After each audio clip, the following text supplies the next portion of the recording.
Could the National Hockey League really go back to Atlanta, Georgia for a third different stint? The NFL Players Association is calling on teams to put in natural grass in wake of Aaron Rodgers' gruesome Achilles injury.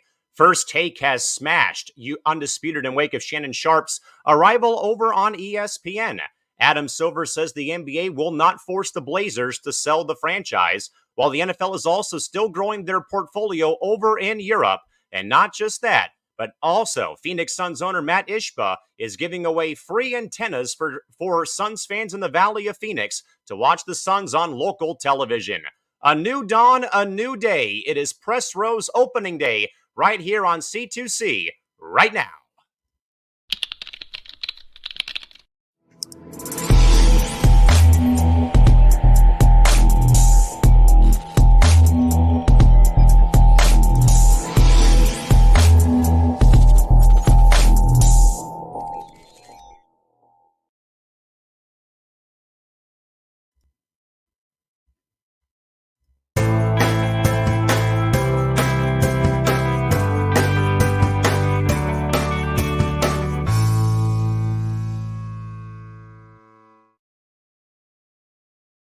Suzanne's Paparazzi Jewelry, 24/7 shopping available. 160920 is the code. Show her some love, like she showed us.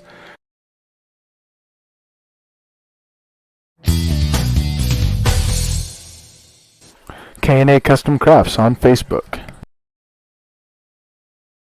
Good afternoon, everybody, and welcome into the Coast to Coast Entertainment Network's debut of Press Row, taking a new angle on sports podcasting as we break down and discuss the sports media and sports business side of the wide world of sports over the course of the next hour or two, right here on Coast to Coast Entertainment. With that in mind, folks, a pleasant good afternoon. Callan McClurg joining you, the newest hire here at Coast to Coast, here on this wonderful Thursday afternoon, September 14th, 2023. Hoping you and yours are having a fantastic day. Again, folks, before we actually get into all of our discussion here today on the program, wanted to first kind of, in a way, introduce myself to the Coast to Coast audience. I know that you folks have seen me probably sporadically show up on Kicking It or on Sports Minute recently. But more than anything else, though, folks, is, again, Callan McClurg here in San Diego, California. Bringing to you, I should say, 15 years of sports media experience. Let me make sure this camera is actually looking good. But I've been in the sports industry for 15 years, having been able to lend my voice to many local franchises here in San Diego, whether it's been at the American Hockey League level, whether it's been in the realms of indoor professional soccer, collegiate athletics, and you may have also known me perhaps from my stints, though, as well, with both MI6 Sports and also with Intergalactic Sports. But I had to step away for the past about year or so, roughly, because the demands of my work schedule were just really out of control over the past couple of years or so.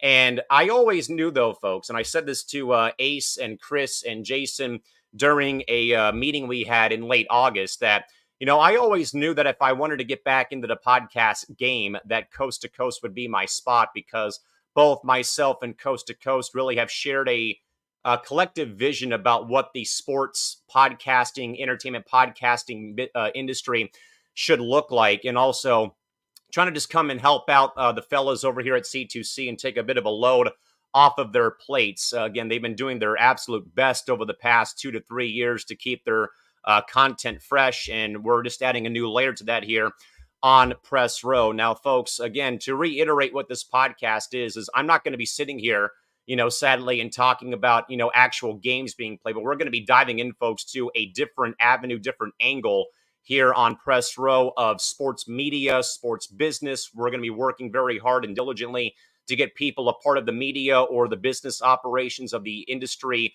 onto our program here for some inside interviews, basically. But also, we're going to be covering a lot of things, though, that aren't really talked about, basically on ESPN. But we're going to be talking a lot about media sides of things. We're going to be talking business side of things. A lot of stuff that you probably have read about, but don't quite really grasp. It's been a project of mine for the past year or so, and we're going to be debuting that here today. And we will be with you every Thursday around 12:45, 1 o'clock in the afternoon Pacific time. 2:45, 3 o'clock Central Time here on C2C. Again, big ups and thanks to Chris and Ace and the whole C2C crew for letting this come to fruition. And we're going to do our best, folks, to, really, I think, not really educate, but really, again, try something new here. I think that a lot of us sometimes get a little bit bent out of shape of like, yeah, same old song and dance of talking about games. But again, we're talking sports business, sports media, a lot of different avenues here. Again, we're going to be, as I said, working on getting some guests onto our program as well over the course of the weeks that we're here. We will, though, folks, be kind of hit or miss, though, on certain Thursdays as the year and in the new year progresses, though, again, as my work schedule will shift. Again, working in sports, you usually know when you're going to be working, but sometimes days will be thrown in there where you're used to not working, but you will be working. So again, as I usually say, again, keep your eyes peeled, though, to the Coast to Coast Facebook page, the IG account, when we have updates to pass along. Also, folks, I am a very big believer that the viewer commentary is as important as can be. So if you are, in fact, folks, watching us here live, again, drop your questions, your comments, your concerns. Again, I will do my absolute damnedest and best to make sure that your comments are read live on the air, because as a sports fan, I know all too well that when you write something into a program, there's a very, very, very, very high chance that your comments will not be read on air. So again, I will do my best if you drop one of those comments in the box to make sure that it is in fact read on the air. And as a matter of fact, our good man James Gonzalez writes in just simply saying, "Here we go." And I definitely agree on that aspect for sure. With that in mind, let's go to work, shall we? So hot off the press here, folks. Again, we kind of teased our topics here at the start of our program here this afternoon. And that first, folks, takes me to the National Hockey League, who, per reports, and again, folks, all of our content on this program will come from either frontofficesports.com or awfulannouncing.com. Those are the two main publications I basically read throughout the day on my off days from work. Again, really, seeing what's going on in the sports media and business side of things. But with that, folks, the NHL, as of Wednesday, put out a article on FOS, courtesy of their writer Dave Rumsey, that the NHL for a third time is looking at a potential revival of a franchise in Atlanta, Georgia, as the league is also mulling going beyond their current 32-team format. Part of Dave's article on FOS reads that after multiple failed runs, an almost unthinkable dream may be getting new life, which is the NHL returning back to Atlanta, Georgia. Now, folks, some quick bullet points here real quick I want to bring up here is that part of the plan in place right now in Atlanta is a new 18,000-seat arena to be built in a mixed development area of Atlanta. And also that this would be the third time that the NHL attempts to go back to Atlanta. Again, as we all know this very well, but the Thrashers left for Winnipeg 12 years ago in 2011, and that the Flames also played their first 8 years in Atlanta at the old Omni before they moved to Calgary in 80. But now, amid the ongoing new developments in the city, the league appears to be interested in trying a third time in Atlanta. This was per NHL Deputy Commissioner Bill Daly, who said he thinks that scenarios that have previously derailed the Flames and Thrashers in Atlanta could be, quote unquote, overcome. Daly pointed to the rink's location as paramount and highlighted how the Battery has boosted the MLB's Atlanta Braves' overall business success, saying in part, and quote, that they struggled, as I understand it, attendance-wise for years, even though they had a very successful team on the field. Their latest stadium is in a perfect location and does sell out regularly, open and close quote. Now, folks, the catch on this thing here, though, that I'm very curious about, the NHL further says in the story that the league says it is always open to new markets and apparently would not have any problem finding new investors if it chose to expand or current teams want to sell. Commissioner Daly further says that there are more people who want to own pro hockey teams, open and close quote. Though it is unclear right now if and when the league could look to go beyond 32 teams, but the league, of course, is dealing with a very high-profile arena issue right now in the greater Phoenix area, as the Coyotes currently are still seeking a new venue and still playing right now right now at Mullet Arena, which is a 5,000-seat venue owned by ASU for their men's hockey program on the campus of Arizona State University. As much as it would be something to see Atlanta try for a third time to get a franchise, I, folks, remember saying once on this particular podcast on a different platform that there is a major gamble and risk if a league elects to go the route of trying a market for the second time, the third time, fourth time, and so on and so forth. But I feel it's more of an issue beyond the third time because I made the comparison, folks, to my hometown of San Diego. Why would a multi-billion-dollar industry, for example, like the National Basketball Association, want to attempt to put a team back in a market like San Diego, who failed to support the Rockets for their like 4 or 5 or 6 year stretch of the imagination here before they were sold by Bob Breitbart to Houston? And the Clippers came here from Buffalo in 78, I believe, and played till about the mid 80s, and then they bolted for Los Angeles. So my only thing here is that there is more risk than reward for a league to attempt to revive a failed product, not once, not twice, going on a third time. Now, the East Coast Hockey League has worked very well in Atlanta with the Atlanta Gladiators, who play, I believe, in suburban Atlanta in Duluth, Georgia. They were, I believe, in Gwinnett, and they moved to Duluth, unless they are in the like Duluth County and playing still in Gwinnett. But at least the East Coast League is working at this rate. But also at the same time, though, is even though there should be some small optimism, I'm looking more of this as a not expansion bid for Atlanta, because I don't know, though, the longevity of a 34-team league or any of that sort of stuff. I'm more so am seeing Atlanta right now as what will be a club relocating, sadly, a la the Arizona Coyotes, because I logistically could a 34 team league work. I'm not so sure it can. I think you have to keep this at 32. But I believe, though, that if new investors come forward, then I believe it becomes more relocation than it becomes adding in teams. Because you've already added 2 teams within the last 5 years in Vegas, who just won the Cup in 6 years. Then you added Seattle. So you went to you went to Vegas again, never had, professional sports teams in the NBA, the NBA, Major League Baseball, any of that sort of stuff until the NHL went there in 2017. Then you went to Seattle. I felt like a very untapped hockey market who supported the game for a long time, dating back to the 60s. But going down the rabbit hole of attempting to revive a market in Atlanta, who right now has the Braves winning their 6th straight NL East championship. The Falcons are in season right now with the NFL. Atlanta United is still very popular and big in MLS.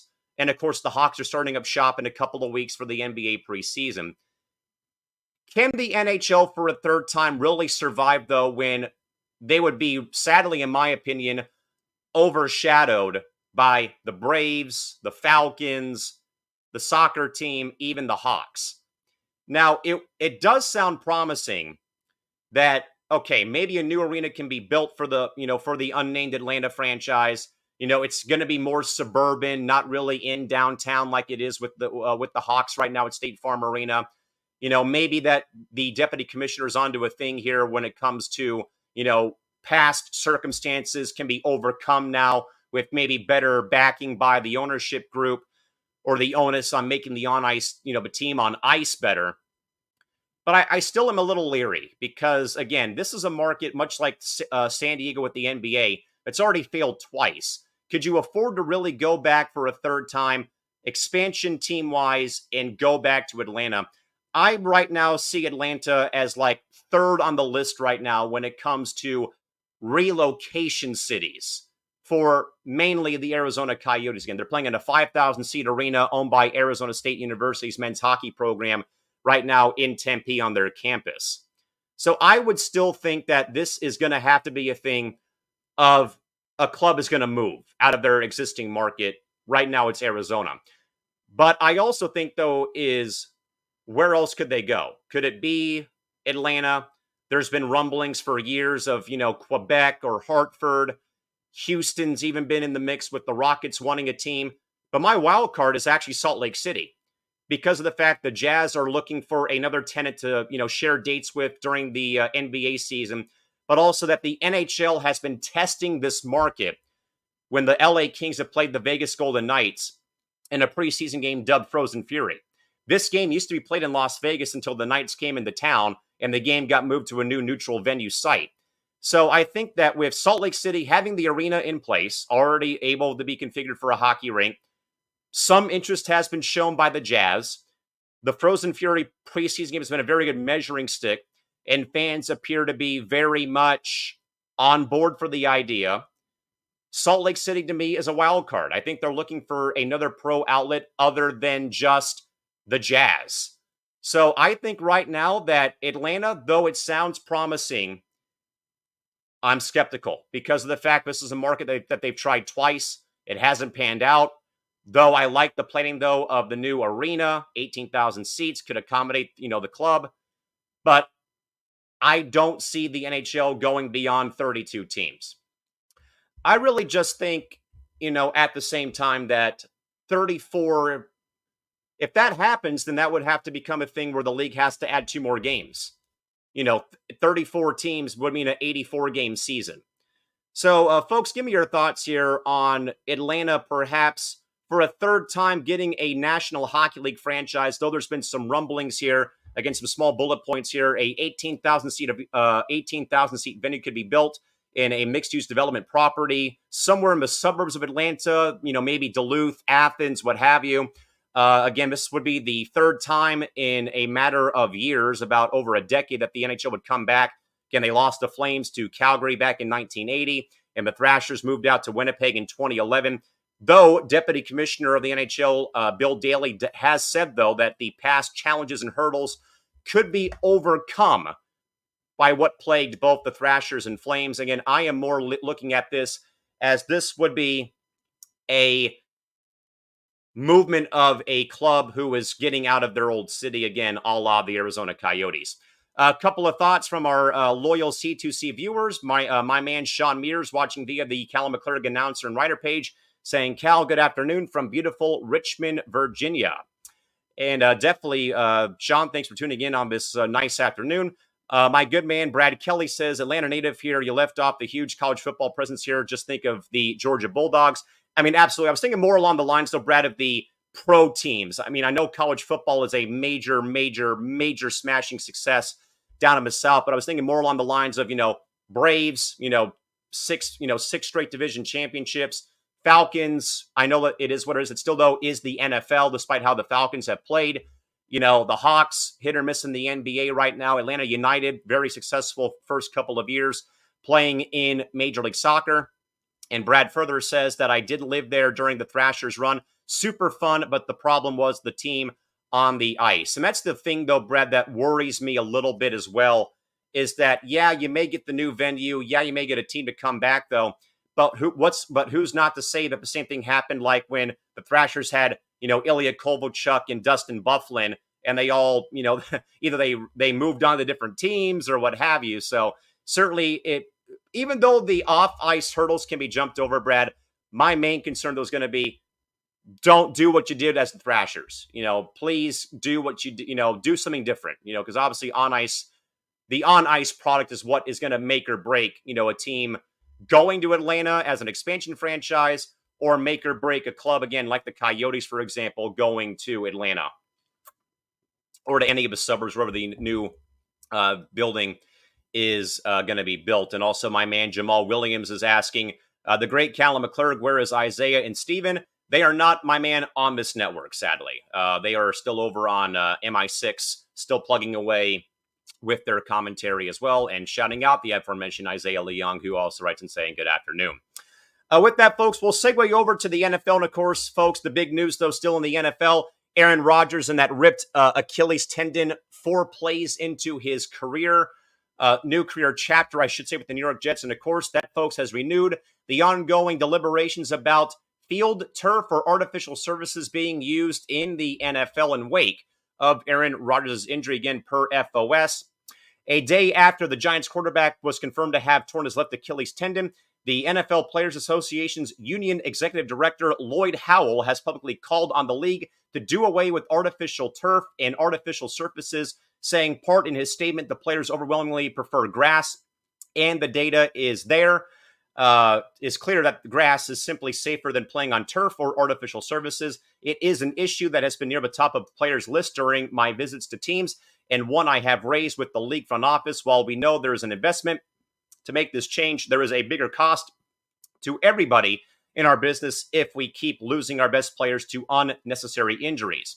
Now, folks, a quick spin on this real quick, particularly grating to the union and individual players, is that FIFA has demanded that grass fields be installed for facilities to host the upcoming 2026 FIFA Men's World Cup, something that major NFL venues like SoFi Stadium, AT&T Stadium, and MetLife Stadium, where the injury occurred, right now are actively pursuing.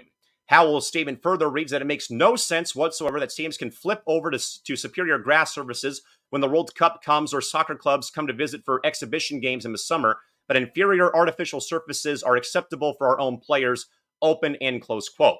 The union and individual players like Rodgers have previously pushed the league to move away from turf without much success and have limited power on the issue at hand. Within the current CBA, League Commissioner Roger Goodell has told ESPN on Wednesday that the league says that the issue is complex, open and close quote, and that the future league actions will be guided by science. But as more players go down to turf-related injuries, the calls for reform will only escalate, with Howell further saying that this is worth the investment and it simply needs to change now, open and close quote.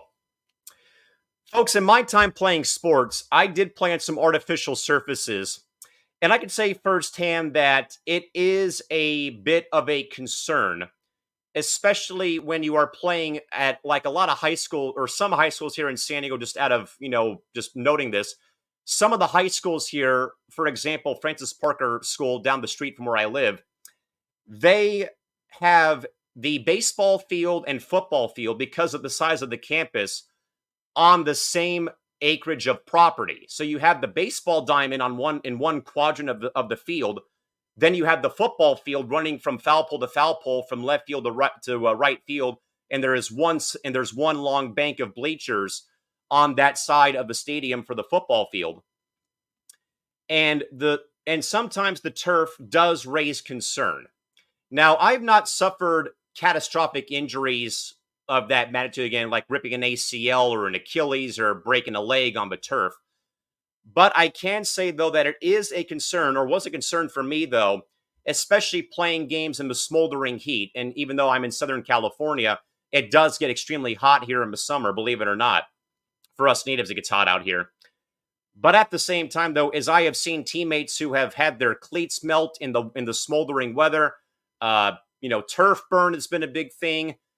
But at the same time, I more think about artificial surfaces, mainly with the NFL, college football, or even for that matter, soccer, because of the wear and tear that it does have.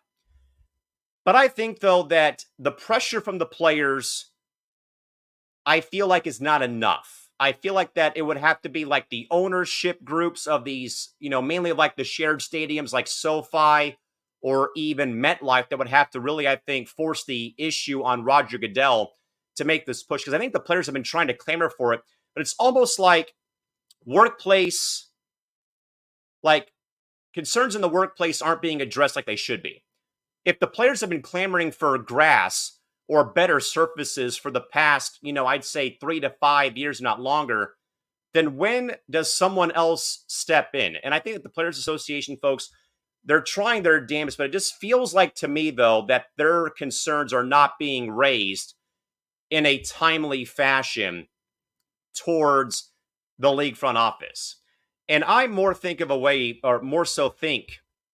right now that though the World Cup is still 3 years away, there needs to be something done that this stuff won't happen again. Because as we talked about on Sportsman on Wednesday night, folks, if you joined us, about the NBA having this new rule in place about players resting, because it's about the media contracts, then Aaron Rodgers' injury, along with, I believe it was the Niners, had 3 players go down in the 2020 season I believe it was Garoppolo, Nick Bosa, and one of their defensive players all went down with ACLs or ankle injuries because they played on crap turf at MetLife Stadium. So I think it's more of a burden, not really, it's not even a burden. It's more of an onus, I think, on more so the Jets and Giants and the Chargers and Rams. And I would even throw the Cowboys in there. Now, I also think, though, folks, it is difficult, though. And I see, though, why the argument would be made, though, to not go to grass surfaces like at certain facilities, like just name dropping US Bank Stadium in Minneapolis, the Superdome even in New Orleans, because you can't. I don't think you could pull off what the Cardinals and Raiders have in Glendale and in Las Vegas, where you can basically have the field be natural grass, and you retract it out of the stadium for photosynthesis from the sun, because snow, rain, hurricanes, bad weather is a thing. Unless you're able to maybe somehow, some way. And this was actually brought up this morning on KGB AM 760 in San Diego on their morning program, featuring former NFL lineman Rich Ornberger. You may have to go the route of UV lighting in the stadium during like the team being on the road or the team not playing, for example, to make sure that the grass can grow in the middle of a snowstorm or in the middle of major rainstorms or hurricanes coming through. So I think sadly, the NFL, I think the front office here is just shooting themselves in the foot. I see this more of a fact like, okay, well, Rodgers went down, big deal. Yeah, it hurts, but it's almost like apples to oranges with the NBA having this resting policy in place now. And now the NFL's kind of at a crossroads because, well, damn, we just lost Aaron Rodgers for the year and stuff like that. If you want your star guys out there, you got to get rid of the turf. It is simple as that. And at the same time, I think it's going to take one more calamity. Mahomes, another big stud. It would take one more calamity for the NFL front office to probably wake up and say, okay, we're going to put in grass. I know that there are hurdles. Again, like the Viking Stadium, the Saints, just kind of thinking of like, places that are dome stadiums. SoFi is another one as well. That I know it would be difficult in certain markets to do grass inside, like a retractable field or UV lighting. But especially though, folks, think about this real quick before we get to some viewer commentary here. Just think about this for a sec. If you were to go and look at where the American venues are going to be for the 2026 Men's World Cup, go and take a look at where they're at. I've noticed two things. The U.S. cities for the World Cup in 3 years have been strategically picked for two reasons. NFL-sized stadiums for one thing, but they're also located close to Major League Soccer facilities or MLS clubs or in markets that have MLS teams. The Bay Area, Los Angeles, other than Glendale, Kansas City, Miami, New York, New Jersey, Foxborough, Mass. Again, look at where those games are at, though. These NFL teams can easily fork out a few $1 million to get their venues ready and put some grass in. I know I believe I read on FOS that the Cowboys are spending about, I think, $15 million to renovate AT&T Stadium to further push some of the field level suites back, because there's been some concerns about SoFi and AT&T Stadium that they were not built to hold the FIFA required length of the field. But this could be a very easy fix. And sadly, with Rodgers going down and more cries from the Players Association, sadly, I think it would take one more calamity, like Pat Mahomes going down, Baker Mayfield going down, another big A-list player going down with an injury caused by the field surface that would finally make the NFL wake up and say, okay, everyone has to, whatever it takes to put to put grass down and get away from the artificial surfaces. And, I would really hope that becomes a thing, because as much as I am not a big football fan or NFL fan, player safety has to be the number one priority among any league, collegiately, high school, Pee Wee, pros, overseas, you name it. That's got to be at the forefront of my wish list for player safety. A couple of comments from the man who has dubbed me the C2C professor, the one, the only Tim Hendricks. He says, Cal perspective, Atwood Stadium in Flint, Michigan is still AstroTurf. I played there in June of the 95-96 season, or played there in June in 95 to 96 degree heat, tore up my knee, and there was a 135 degree heat coming off the concrete underneath. It absolutely sucked. I think, Tim, you may remember better than me. How about those days when the Cardinals and Phillies played on the turf at Busch and at Veterans Stadium, and there was talk like Vince Coleman would be sitting in the dugout in between innings, dunking his feet in ice cold water because his feet were so severely burned from standing on the turf during the course of the inning going on. So I'm glad that, the Phils and the Cards, obviously got new venues, and then obviously put in the grass. So I even would throw Synergy Field in there where the Bengals and Reds used to play in Cincinnati. Yeah, man, that, I so close enough here, Tim, for me. I played 1 year of international baseball in Japan in a little town called Kirishiki, which is which is a big port city in South Japan.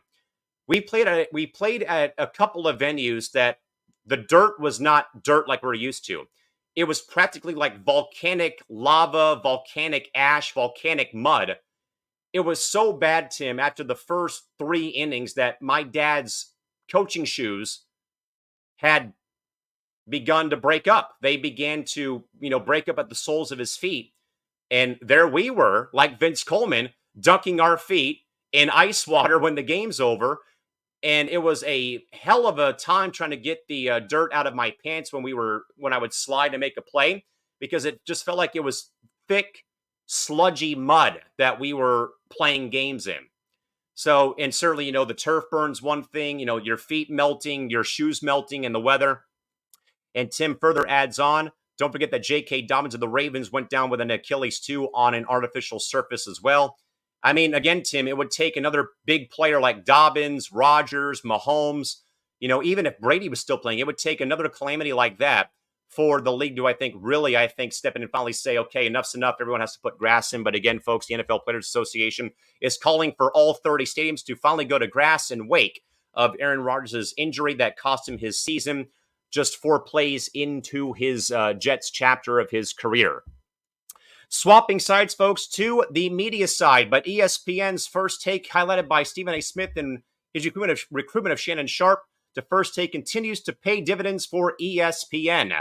The former 3-time Super Bowl champ returned to First Take earlier this week with Smith and their moderator, Molly Kieran, but it did not make much difference. On Monday, the first weekend after the first weekend of the NFL season, First Take pummeled the former show for Sharpe on Undisputed by a near 22% of viewership on Monday morning, as First Take posted over 620,000 viewers, while Undisputed only had 185,000 for their program on Monday. And then by Tuesday, the day after Rodgers had his injury, First Take again plastered Undisputed again on the Nelson ratings board by drawing 717,000 viewers compared to only 118,000 on FS1.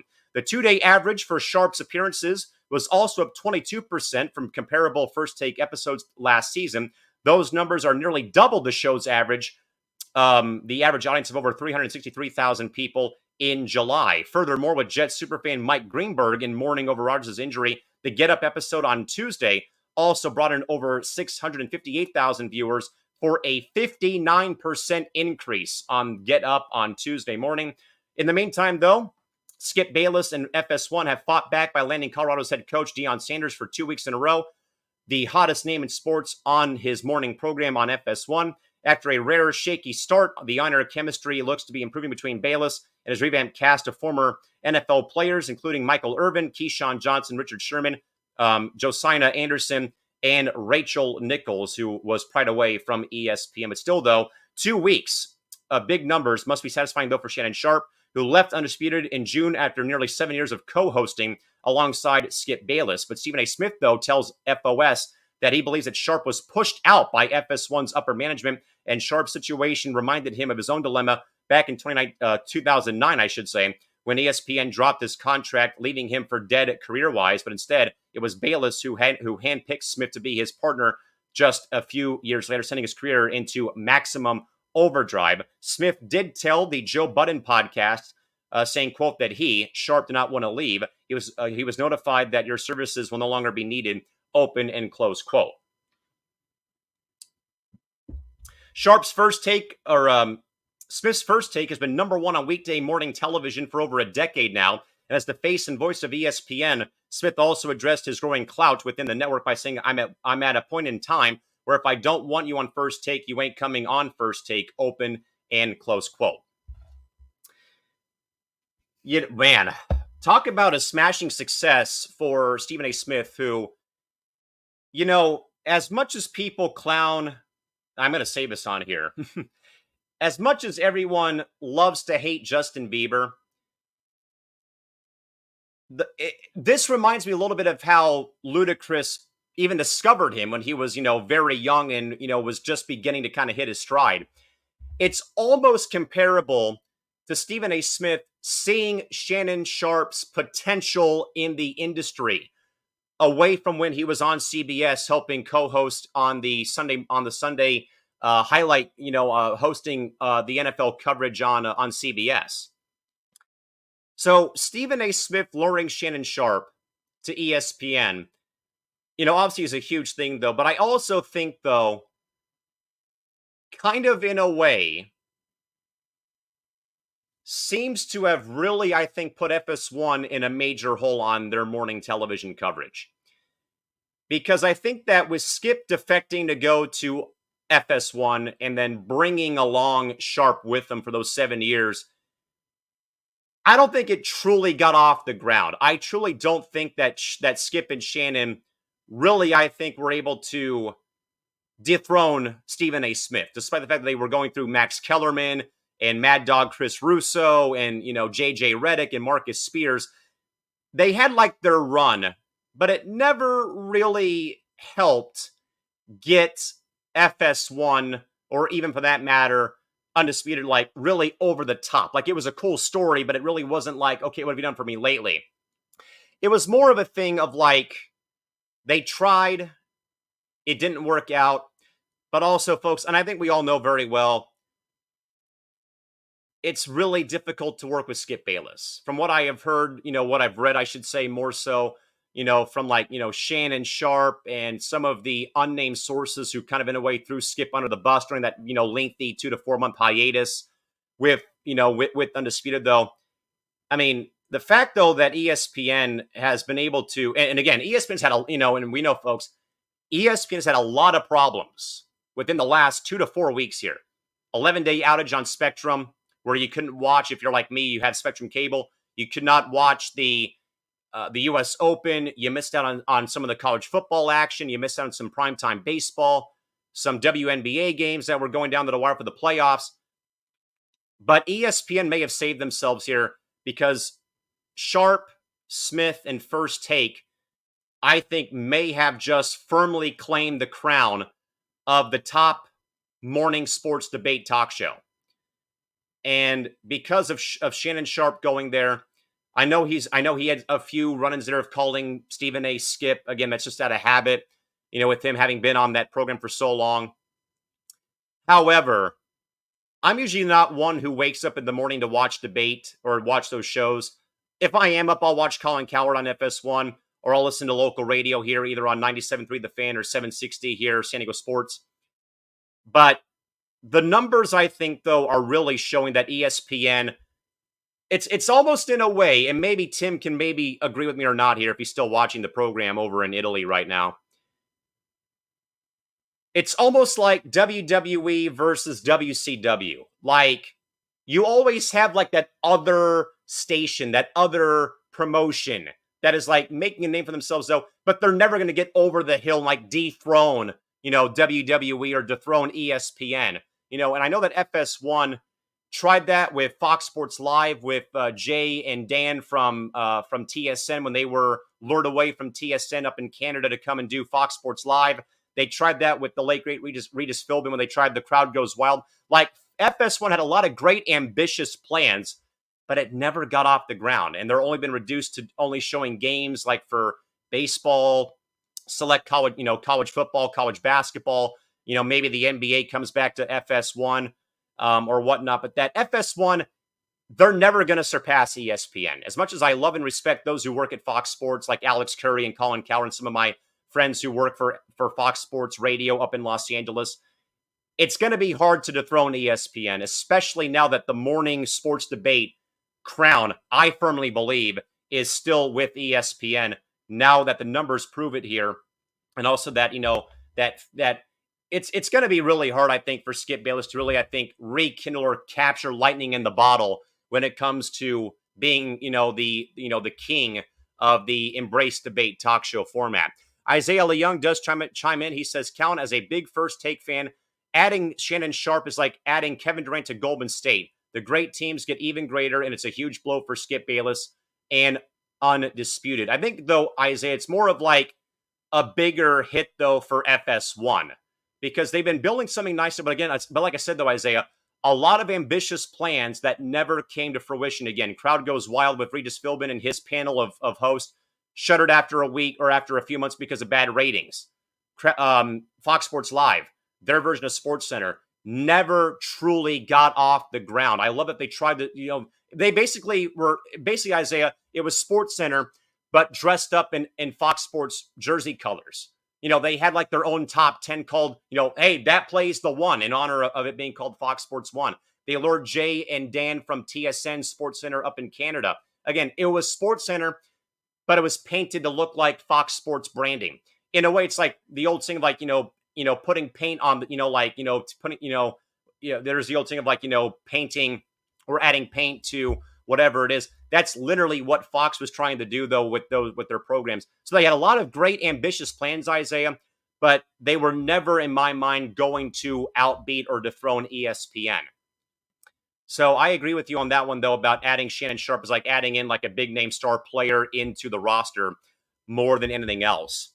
Back, folks, in the business side of things, some interesting developments going on in the NBA as the league and Commissioner Adam Silver has said that the league will not plan to force a sale of the Portland Trailblazers, though it could be hairy, though, for the Paul Allen estate, though, concerning the Seattle Seahawks. The long-term ownership group future of the NBA's Portland Trailblazers, and for that matter, the NFL's Seattle Seahawks, remains murky at best, but at least one league commissioner has already said that they will not force a sale for clarity's sake. The estate of the late owner Paul Allen, who owns both the Seahawks and the Blazers, led by his sister Jody Allen, for Paul, who died in 2018, Paul, when he passed away, left instructions to sell both of the teams and donate the proceeds to a local charity. NBA bylaws, though, also mandate that any estate-held team in the league be transferred within a reasonable time period. But after 5 years since Paul Allen passed away, NBA Commissioner Adam Silver said he does not intend to compel the estate to make a move anytime soon, telling reporters that, quote, I have spoken directly to Jody Allen and they are working through those issues and in the meantime continue to operate the team in a first-class manner, open and close quote. Though Nike's co-founder Phil Knight is among those who have shown interest in buying the Trailblazers from the Allen family estate, if in fact it does happen. Any consideration, though, of a sale for the Seahawks, though, is operating on a different timetable. The Seattle referendum from 1997 that related to the construction of now Lumen Field requires that if the team is sold within 25 years of the bonds being issued, that 10% of the team's sales price must go directly to the state of Washington. That period will end in May of next year. This, folks, is sadly like the gray area when it comes to family-run organizations. The Lakers, the Blazers, the Bears, even for that matter, teams who keep it all in the family. And this is kind of where things get gray, because when a person like Dr. Jerry Buss passes away or Paul Allen passes away, you almost feel like that the family doesn't feel inclined to keep the team around. And I know that Jeannie Buss has done her absolute damnedest, with her family to keep the Lakers afloat and what they've been for so long since the Buss family bought the Lakers during the Showtime era. I know the McCaskies have tried so hard with the Bears, but they still are not getting results back on their dollar. the Cronkies owning basically every team in Colorado, and of course the Rams and Arsenal and other teams of that nature. I applaud Adam Silver for not trying to force something down the Allen family throat, because I think that the Allen family, while they're still maybe mulling the chance of selling the Blazers and Seahawks, I don't think that a family trust should be forced into selling the club right away. Give them some time to still own the team, work out some kinks or whatnot. But I kind of wonder a little bit, and this may sound stupid, folks, my apologies.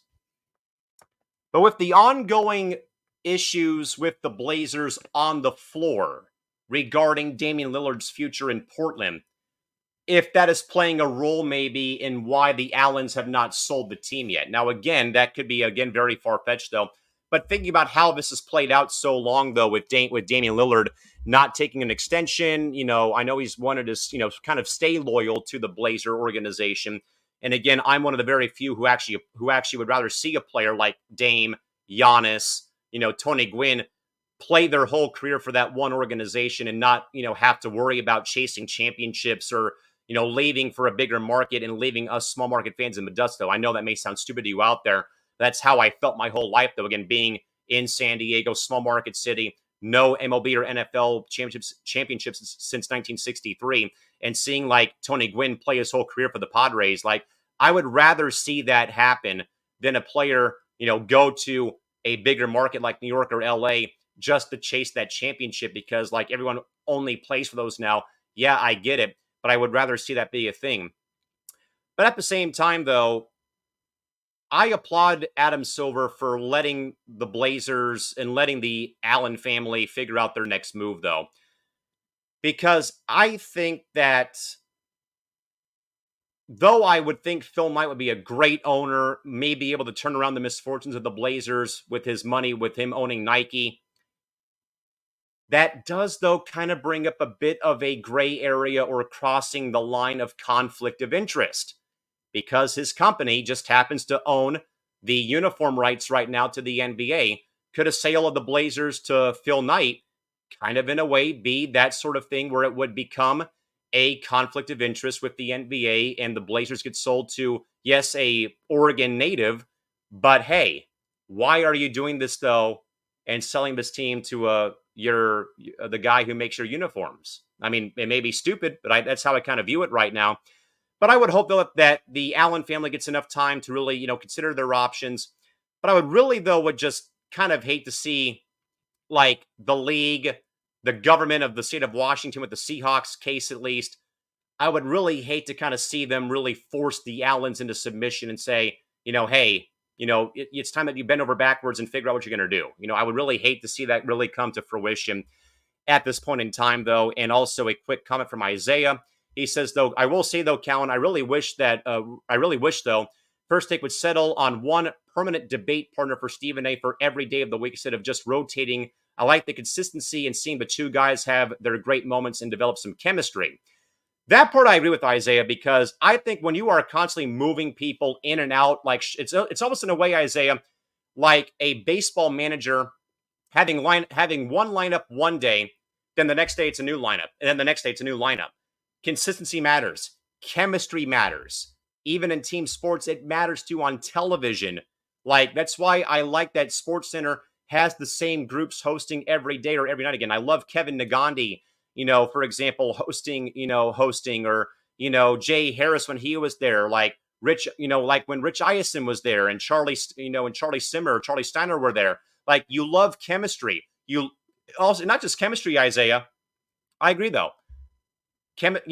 Consistency matters in regards to that being a thing at this point in time with, rotating people, not really big on, not really fond on it at this, right now at this juncture. I'd rather there be like consistent host appearing. Though I know like Mad Dog Russo still has this talk show on MLB Network. He makes appearances like with Brian Kenny basically every other day, it seems like, on MLB Now, basically. But yes, I would rather see consistency and would rather see better chemistry develop between all the hosts on those programs. Back, folks, to the NFL for our second to last topic here today. At this rate, the NFL is still though, could be marching towards an 8-game schedule of games over in Europe. The NFL is already delivering on its promise to expand its European footprint, as London's Tottenham Stadium is guaranteed to host at least 2 regular season games and maybe even more each year through the end of this decade. The venue is the only one outside the U.S. built for specific NFL use and has hosted 6 games in the regular season since 2019. This season alone, though, Tottenham Hotspur Stadium will host 2 more games, and a third game is being played over at Wembley Stadium, which will host the Jaguars once per season through next year. And Germany will also host 2 more games for a total of 5 games being played internationally this season. NFL Commissioner Roger Goodell said last week when asked about international games, we expect to do more games in the future. We're looking at games around the world. The idea, though, of a team or even a division based in Europe has long been rumored, but the NFL's record 5 games on the continent this season is still several short of what would be an 8 or 9 game home schedule for a theoretical European squad. Furthermore, last week, Goodell would not shoot down the idea of a European-based team while acknowledging the logistical challenges associated with the idea. Should the NFL one day expand to 8+ games in Europe per season, perhaps that would be enough evidence that fans across the pond would support a full-time franchise and possibly a NFL European-based division.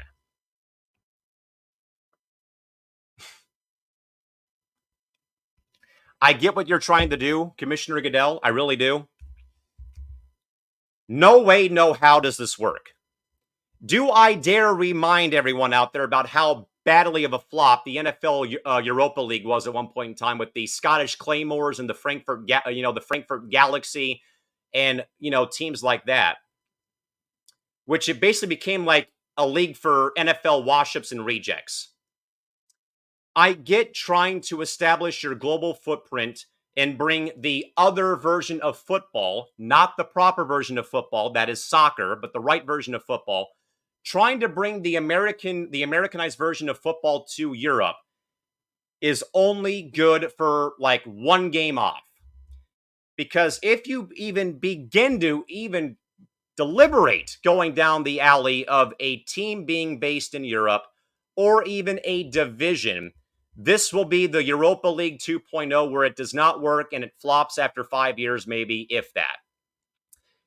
But yes, I get the idea of the NFL trying their best to still do their damnedest to grow the American version of football overseas. I give the NHL credit to going down to Melbourne, Australia in a couple of weeks to have the Kings and Coyotes play 2 games in Melbourne at the Rod Laver Arena where the Australian Open for tennis is played to again grow the league footprint. I am all for, folks, believe me, I am all for growing games internationally, but you have to stop yourself if you even consider the fact of trying to actually make a division or a franchise in another continent away from your country or your area actually work. I mean, obviously I'm totally fine with, US and Canada's fine. But somebody out there tell me how in the absolute world do you even try to work a European division? Like, would this even become a thing like a 8-team league becomes a thing, London, Frankfurt, Germany, Berlin, just spitballing some big cities over there, like, Madrid, Spain, I don't see how this can work whatsoever, let alone one team playing, but an actual division, because then you also begin crossing, a lot of other things like with, player taxes on their contracts, will they have to, declare taxes in the States and in Europe, in the UK, for example. So I like the ambitious idea, but pump the brakes. Just hold off on playing, your 1 to 4 to 5 games overseas. But anybody out there wanting the NFL to go beyond this and add a whole nother division or add a team over there, there is no way in my mind that this is going to work, because you're talking about maybe having to add multiple bye weeks now to the season to let teams accommodate themselves. And also, I would even think, though, as well, there is no way in my mind, even though it would be great to do this, there is no way that you would be able to have a West Coast based team, Chargers, Rams, Cardinals, Raiders, Niners, the Seahawks. I do not believe that there is a way that you can allow a Western based team, like any of those teams I have mentioned, to make that long of a trip over the course of a week to go from the West Coast, pick up a flight somewhere on the East Coast, and then fly to Europe and play a game and then come back to the States. If anything, the NFL needs to just pump the brakes. I really just think that while it's a great storyboard idea, I believe it's a lot like the NHL going back to Atlanta. I think you have to go back and look at your past. The European League was a good idea, like in the early 2000s, but it never, I think, got fully embraced by fans. I mean, if someone can pull up some numbers for me, because I think it only lasted maybe 5 to 7 years, maybe. And also, I don't think though that even if you had like 8 games overseas, who's not to say though that those fans get burnt out by American football because they find the game a lot like myself, kind of bland and boring, and boring with all the stoppages after every play is over. Where in soccer you have basically continuous play for 90 minutes. So I get that you're trying to establish your footprint overseas, and again, growing a game not really known to the whole rest of the world though.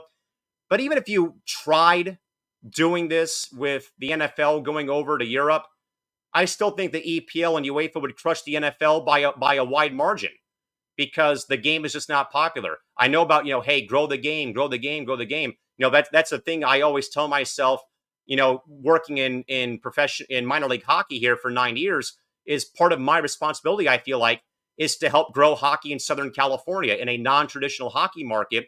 So while I'm all for growing the game, though, this is a way too lofty goal for the NFL to achieve.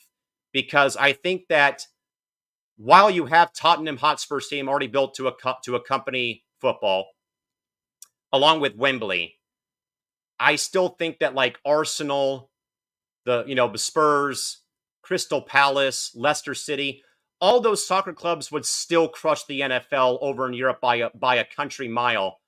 And again, it's not me like trying to frown upon the NFL because I hate, I'm not a big fan of American football.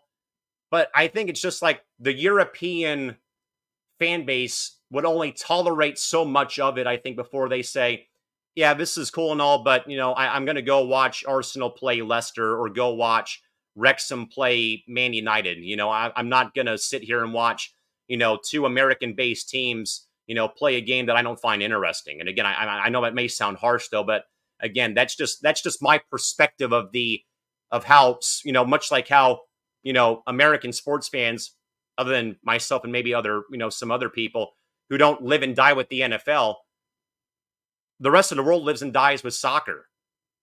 And I think it would just be very hard for the NFL, though it's a major media mogul, it would be hard to crush the NFL overseas. And that is more of like, again, I applaud the thought of going down the rabbit hole of trying to establish a team over in Europe or maybe trying, the Europa League 2.0.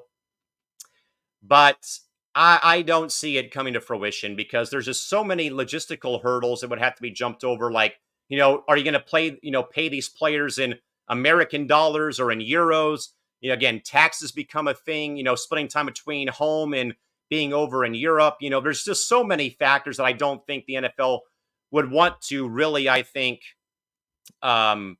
explore, because I just think that there is just so many logistics involved that even the NFL would have a very hard time trying their best to, would try their best to make this work. And again, I don't think it would work at this rate, sadly, because the league would just have so many, hurdles to jump over. And that is along the lines of where we are at right now, I think, with the NFL again. And for that matter, even like baseball playing games over in Korea next year. The NHL is going to be playing games down in uh, Melbourne, Australia in a couple of weeks when the Kings play the Coyotes for 2 games at the Rod Laver Arena down there, home of the Australian Open final. So, again, I am all for teams, or all for leagues, I should say, growing their footprint globally, but do it wisely and smartly.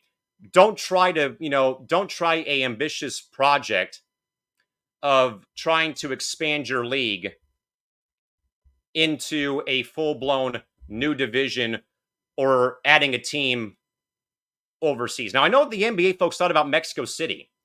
That is not as egregious as putting an NBA franchise in London or in Cardiff, England. That's at least doable crossing the border here between like going to Toronto or going to, Mexico City. But I also just don't believe that the NFL can make this work. Just go and play, have the Jags play a game over there and bring them back over. I know there's been so many rumors that, like the Khan family might move the Jaguars to London because of, they've had issues at TIAA Bank Stadium down there in Jacksonville. But at the same time, though, so many hurdles to jump over. I don't see this coming to fruition. Play the game over there, bring them back home after it's all said and done. Couple of thoughts rolling in here from my good man, Greg Suddy, who says, man, you are so much fun. I love your insights. You are spot on 99% of the time. I try to be as best as I can, Greg. You would know that very well since, you've known me for 11 years, for heaven's sakes. And Jason Barber writes in on his lunch break saying, then again, though, MLS is the AAA equivalent of Major League Baseball. Now, Jason, though I see where you're coming from, I would probably disagree on a very small level for the fact of how, even though I agree, though, in a bit, but the fact, though, here we have Lionel Messi kind of at the back half of his career, my man, coming in here. And, the old saying of numbers never lie, though, with how a lot of these MLS clubs have seen their ticket sales go up. I think it was Dallas has sold out season seats next year. Philadelphia has sold out season seats next year because of the Messi effect. Apple TV subscribers have gone up for MLS matches on Season Pass. I know that when Inter Miami played in Los Angeles at BMO Stadium, I believe, back on 2 weeks ago, I think, the cheapest ticket was $9.50 to get into BMO for that game. So, though I wish, though, Jason, and this is what we'll get to before we get to our last topic for the day here, folks. I would just wish, though, that MLS was able to somehow get these star players, though, in their prime. Now, then again, though, David Beckham won 2 titles with the Galaxy, but he was really the guy that I think kind of in a way flipped the narrative of like, let me go try out MLS, though. And when David came to the Galaxy in 2007, that really turned heads. Again, probably before Messi and Ronaldo and Neymar and, Kylian Mbappe, everyone knew David Beckham. Even if you were an American soccer fan who, didn't really watch MLS, but when he came to the Galaxy, like, goodness, I got to watch this guy play. And he won 2 championships in his time with the Galaxy. So I would just kind of wish that MLS was able to, bring those guys in their heyday, like a young Beckham playing with AC Milan or with the English national team, a young Messi coming out of playing in Argentina and playing for FC Barcelona, even a younger days Wayne Rooney before he came to DC. So but Jason, I mainly applaud Beckham, Rooney, Chicharito, Carlos Vela, Lionel Messi. I applaud all these big stars, though, Jason, who didn't fully shut MLS out, but they have come to the league, though, and at least gave it a try, or at least said, hey, I played in the league. Vela's won a championship with LAFC last season. Chicharito kind of added on to the lore of like Zlatan Ibrahimovic going to the Galaxy, David Beckham, Kobe Jones, and Donovan.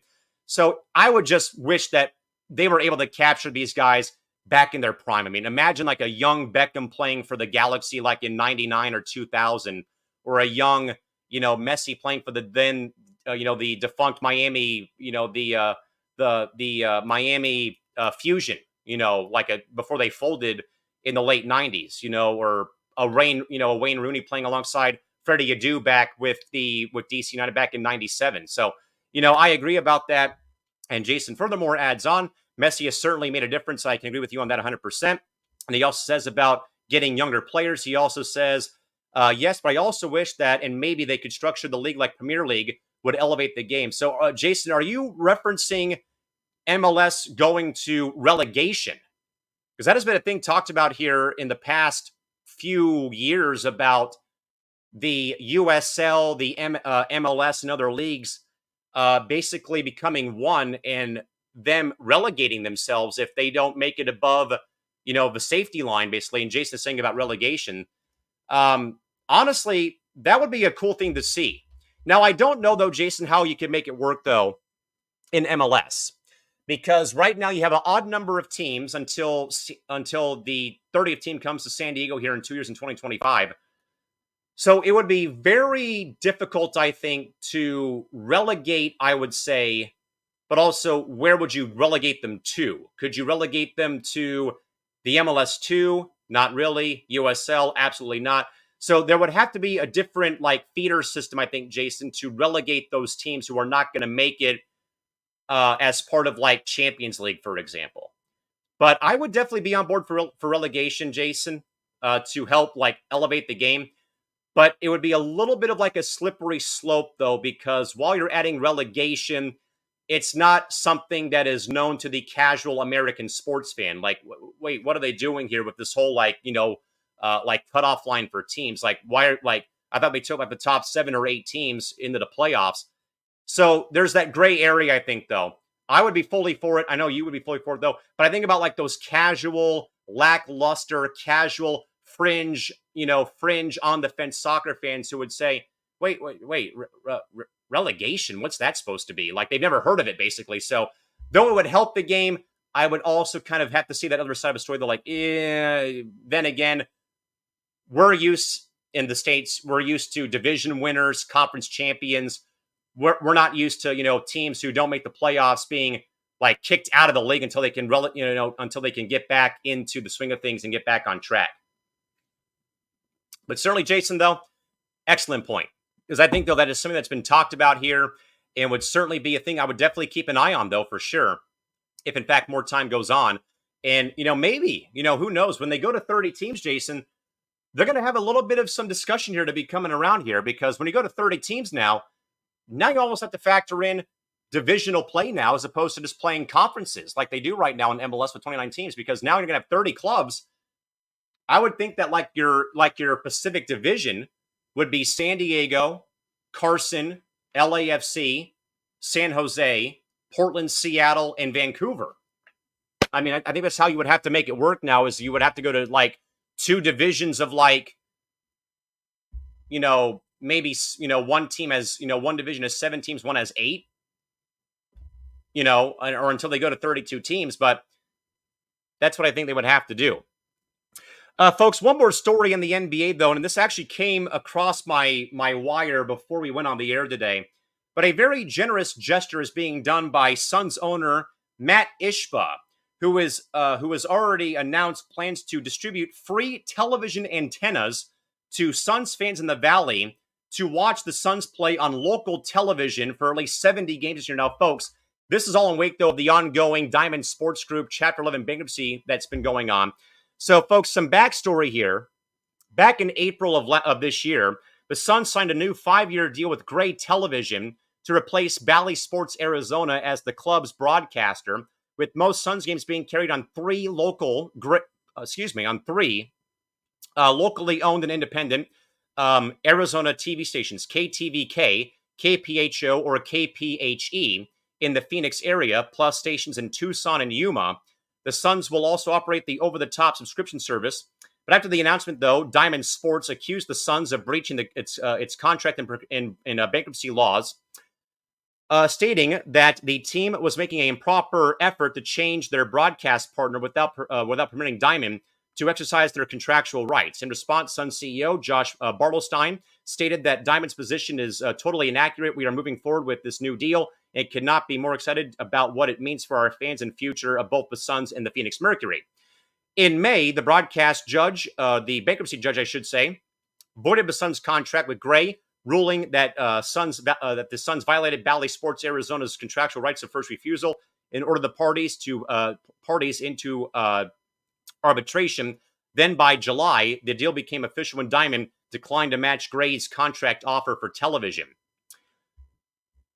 Wow, what a way for a new owner to really, I think, make his mark on his new club. Now, again, folks, Matt Ishbia bought the Suns and the Mercury of the WNBA from embattled former owner Robert Sarver earlier in the season.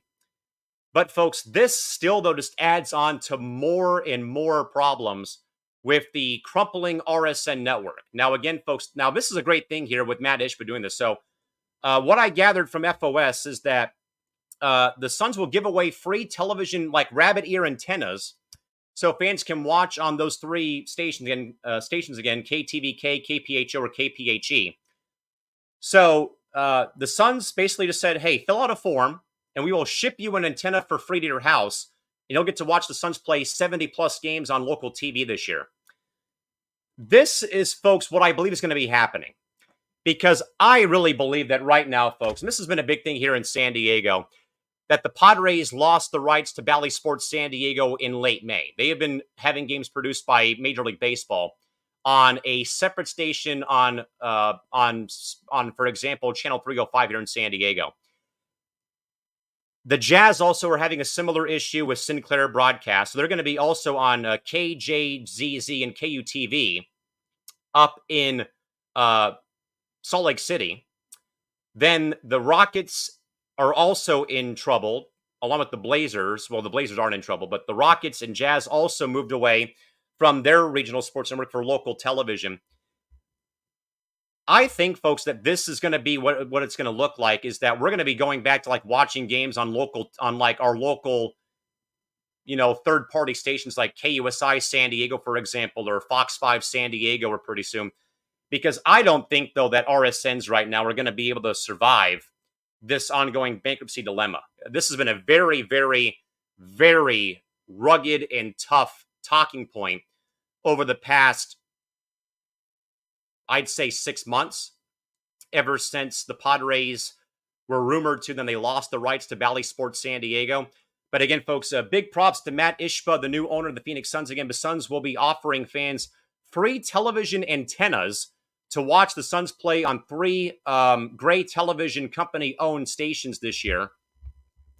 During the course of the season, again, the Suns will have at least 70 games shown on three locally owned stations by Gray Television. Simply, plain and simple, the team will ship out free antennas if a fan fills out a form and sends it into the Suns front office for that new and free television antenna.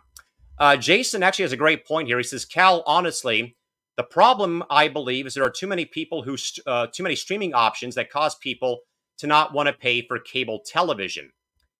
That right there, my man, is a major offender right now. Not a major offender, but it is, though, Jason, a very big talking point. That with how everything has been moving around here, like I think TNF is on Amazon Prime Video now. Select baseball games are on Apple TV Plus and Peacock.